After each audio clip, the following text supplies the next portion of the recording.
बिस्मिल्लाहिर्रहमानिर्रहीम। ख़वातीन हज़रात, मैं चेयरमैन कमांडर ज़ाकिर आपसे मुखातिब हूँ। इस वक्त हम एन ब्लॉक में, ये सामने हमारे M3 ब्लॉक है जिसमें लोग रह रहे हैं, और ये एन ब्लॉक है। यहाँ पे हम खड़े हैं। यहाँ पे एक बड़ा हमारे पास मस्जिद और गार्डन का पार्क का प्लॉट है, जिस पे आज एक मस्जिद की कंस्ट्रक्शन हम शुरू कर रहे हैं। ये आप देखें, मशीनरी आ गई है, वो लग गई है, ये चूना और ये पार्टीशन मार्क हो रही है।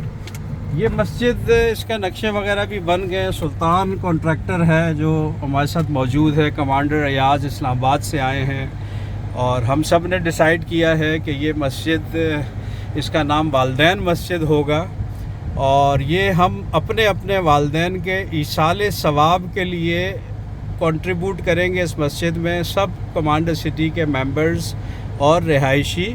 और इसका जो कंस्ट्रक्शन का अकाउंट है या मेंटेनेंस का है, वो हमारे एडमिन में लेफ्टिनेंट जाफ़र मेंटेन करेंगे।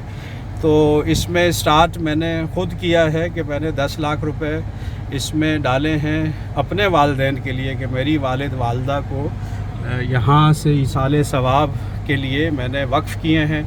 कमांडर अयाज इस्लामाबाद से आए अपने वालदैन के लिए, इन्होंने 1 लाख का अतिया कर दिया है। सुल्तान कॉन्ट्रैक्टर ने अभी अभी अनाउंस किया कि 1 लाख मैं अपने वालदैन के लिए करूँगा, और मुश्ताक साहब कॉन्ट्रैक्टर बैठे हैं, इन्होंने भी क्या 50,000 मेरी तरफ से होंगे। तो ये मस्जिद जो है, ये एक बेहतरीन मस्जिद इंशाअल्लाह बनेगी, जिसमें सब कंट्रीब्यूट करेंगे। और इसका मकसद जो है वो यही है कि हमारे जो वालदैन है उनको इसका सवाब पहुँचे, एक सदका जारिया हम इसको बना रहे हैं। ये स्टेप हम ले रहे हैं कमांडर अयाज की एडवाइस पे, जो पाकिस्तान भर में इस तरह की मस्जिदें बना रहे हैं। नाम भी इन्होंने ही तजवीज़ किया, वालदैन मस्जिद। और इसमें मैं चाहूँगा कि तमाम कमांडर सिटी के रेजिडेंट्स थोड़ा थोड़ा अपना हिस्सा ज़रूर डालें, ताकि उनके वालदैन के इसाले सवाब के लिए सदका जारिया के तौर पे ये मस्जिद जो है वो रिकॉर्ड टाइम में कंप्लीट होगी। हमारा ये कि 90 दिन में इसको हमने कंप्लीट करना है।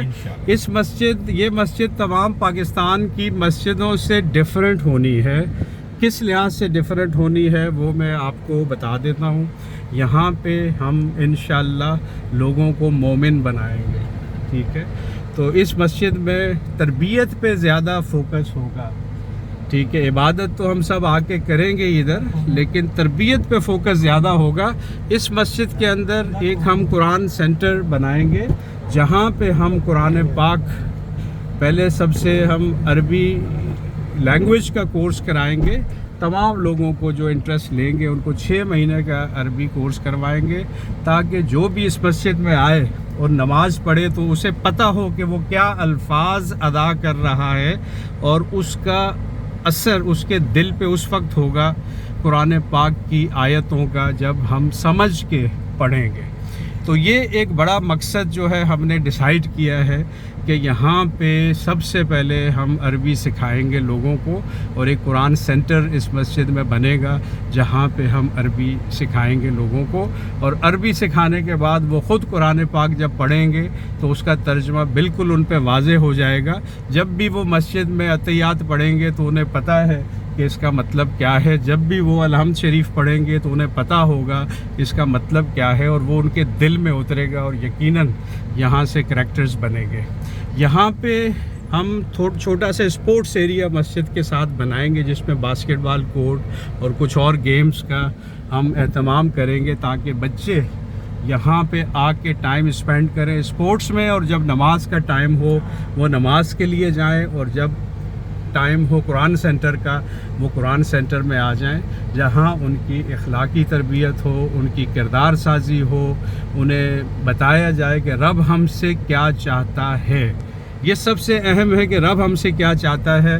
वो रब ने कुरान पाक में बहुत वाज़े कर दिया कि वो हमसे क्या चाहता है, लेकिन ये हमारी बदकिस्मती है कि हमने गिलाफ़ में लपेट के कुरान पाक को अपनी अलमारी के सबसे ऊपर वाले खाने में रख दिया है, ठीक है। तो आज से मैंने पॉलिसी ये भी बनाई है कमांडर सिटी में सुबह की मीटिंग में, कि हमारा सारा स्टाफ डेली 1 रुकू कुरान पाक का ज़रूर पढ़ेगा तर्जमे के साथ, और मैं ان کا ٹیسٹ لیا کروں گا ڈیلی مارننگ بریف میں، تاکہ میں انشور کروں کہ وہ قرآن پاک کو سمجھ رہے ہیں یا نہیں، کیونکہ اس دنیا میں آنے کا سب سے بڑا مقصد جو ہمارا ہے، وہ جو دین رب نے نازل کیا ہے قرآن پاک کی صورت میں، ہم سب نے اسے سمجھنا ہے۔ تو یہ جو مسجد ہے، اس کا بنیادی مقصد یہ ہے کہ ہم قرآن پاک کو یا دین کو لوگوں کی روح میں اتاریں، انہیں عربی لینگویج سکھائیں، یہاں پہ وہ نماز پڑھیں، یہاں پہ وہ قرآن پاک پڑھیں، اسے سمجھنے کے لیے قرآن پاک پڑھیں، سمجھنے کے لیے قرآن سینٹر میں، اور یہاں پہ ہم اچھے عالم لے کے آئیں گے جو ان کو اچھی طرح گائیڈ کریں گے انشاءاللہ، اور ایک بہترین یہ جو ہے سسٹم بنے گا یہاں پہ تربیت کے حوالے سے ایک بہترین سسٹم بنے گا۔ تو اس میں سب نے پارٹیسپیٹ کرنا ہے، یہ ہم سب کی مسجد ہے، یہ کسی فرقے کی مسجد نہیں بن رہی، یہاں کسی قسم کی فرقہ واریت نہیں ہوگی، یہ مومنین کی مسجد ہوگی، مومن لوگوں کی مسجد ہوگی، اور یہاں سے مومن پروڈیوس ہوں گے۔ آپ سب سے ریکویسٹ ہے کہ دعا کریں کہ رب تعالی ہمارے لیے آسانیاں پیدا کرے کہ ہم اس مسجد کو، یا یہ جو مشن ہے کہ ہم لوگوں کی روح میں قرآن پاک کو اتاریں، قرآن سینٹر بنا کے اس مسجد میں، رب تعالیٰ ہمیں اس میں کامیاب کرے۔ اور رب تعالیٰ کا مقصد بھی یہ تھا، رب تعالیٰ نے قرآن پاک یہ دین نازل بھی اس لیے کیا تھا، اور آپ صلی اللہ علیہ وسلم کو ڈیوٹی بھی یہی سونپی تھی کہ اس کو لوگوں کی روح میں اتار دو۔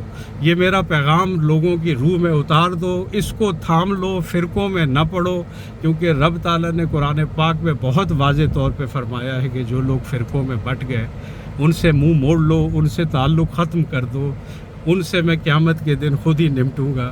تو یہ فرقوں میں بٹ جانا، اپنے اوپر کوئی لیبل لگا لینا، یہ بہت بڑا گناہ ہے۔ ہم سب نے اس سے بچنا ہے، اور ہم سب نے دین کی طرف آنا ہے، اور اپنے اپنے کردار جو ہیں وہ صحیح کرنے ہیں، اپنے اپنے اخلاق صحیح کرنے ہیں، اور رب تعالیٰ کی مرضی کے مطابق زندگی بسر کرنی ہے۔ تھینک یو ویری مچ خواتین حضرات، اللہ حافظ۔